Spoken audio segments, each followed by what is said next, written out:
Bismillahirrahmanirrahim. Assalamualaikum warahmatullahi wabarakatuh.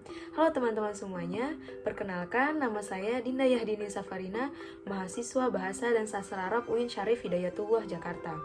Dalam kesempatan kali ini, saya akan membahas sesuatu yang menarik, klasik, dan tentunya juga asik. Baiklah, langsung saja. Di sini saya akan membahas mengenai filologi.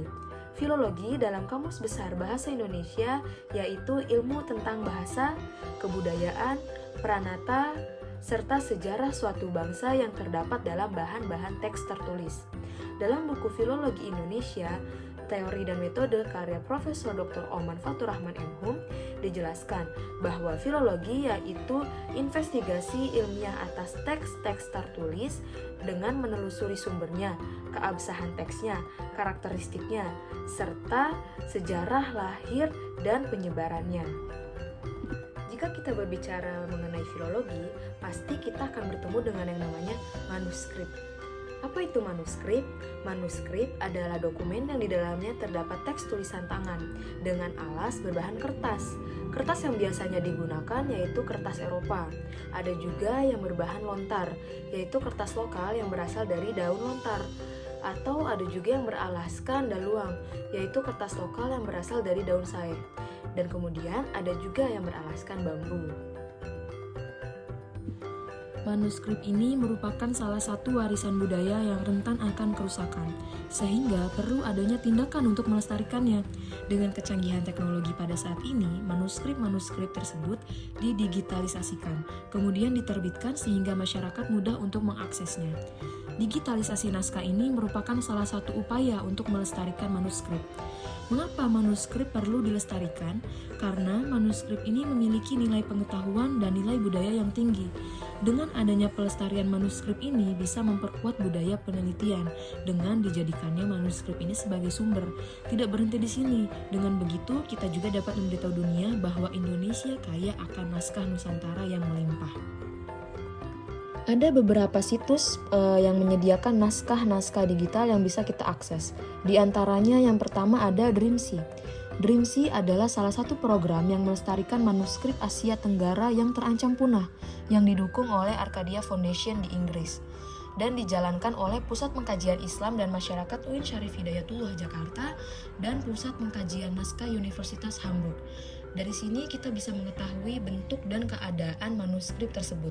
Kita juga diberikan informasi-informasi lengkap mengenai manuskrip yang disediakan, seperti dari mana asal manuskrip, siapa pengarangnya, kertas yang digunakan, bahkan deskripsi dari isi teks naskah tersebut. Yang kedua ada Hastara.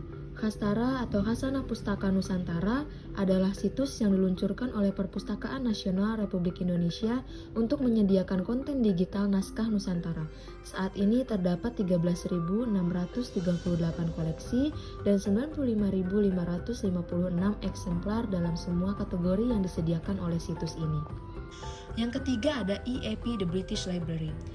IAP The British Library ini adalah program yang melestarikan naskah-naskah kuno yang hampir punah di seluruh dunia, yang didukung juga oleh Arcadia Foundation di Inggris.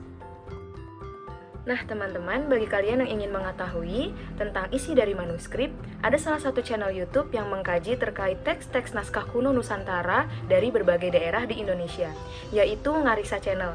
Channel ini dipandu oleh seorang ahli filologi dan kajian teks keagamaan Nusantara, yaitu Profesor Dr. Oman Faturrahman M.Hum. Salah satu tayangan yang sudah saya tonton di sini yaitu Ngariksa episode ke-73 dengan judul Makna Wahdatul Wujud menurut Al-Makassari. Dalam video ini beliau mengkaji teks manuskrip Zubdatul Asror karangan Syekh Yusuf Al-Makassari. Beliau juga menggunakan teks salinan naskah Zubdatul Asror dari Perpustakaan Nasional Republik Indonesia dengan kode A101, A45, A108 dan dari Perpustakaan Leiden untuk dijadikan perbandingan. Dalam tayangan ini dijelaskan bahwa pemahaman wahdatul wujud adalah suatu paham yang meyakini bahwa wujud yang ada itu hanya ada satu, wujud hakiki, yaitu Allah Subhanahu wa Ta'ala. Pemahaman meniadakan dualisme ini adalah pemahaman yang tertinggi dalam hal tauhid. Jika pemahaman ini sudah benar, maka kita akan jauh dari kata syirik.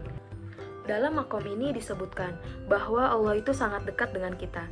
Kedekatan kita dengan Allah Subhanahu wa Ta'ala tergantung prasangka kita kepadanya. Jika kita tidak bisa meyakini kedekatannya, maka dari mana kita bisa dekat dengannya? Dalam makom ini juga disebutkan bahwa ilmu, orang yang memiliki ilmu dan yang diketahuinya itu adalah satu. Siapapun yang mengetahui Allah, itu adalah orang yang paling mengetahui dirinya. Siapapun yang mengenal Tuhannya, maka dia akan semakin merasa dirinya bukanlah apa-apa. Semakin dia sombong, maka semakin ia tidak mengenal dengan Tuhannya. Bagi teman-teman yang ingin mengetahui lebih jauh lagi mengenai filologi, di sini ada buku yaitu Filologi Indonesia Teori dan Metode karya Profesor Dr. Oman Faturrahman M.Hum yang di dalamnya banyak sekali ilmu mengenai filologi. Di antaranya ada objek kajian filologi, perkembangan studi naskah, kodikologi, katalogisasi, dan masih banyak lagi. Selain itu, yang menarik dari buku ini adalah buku ini tidak membosankan untuk dibaca karena bahasanya yang mudah dipahami, dan ketika membacanya, saya seperti berdialog dengan sang penulis, sehingga tidak membuat saya jenuh untuk membacanya.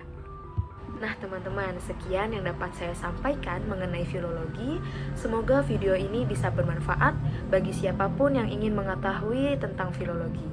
Saya akhiri, klasik asik, menatap masa depan, merawat masa silam. Salam ngariksa. Wassalamualaikum warahmatullahi wabarakatuh.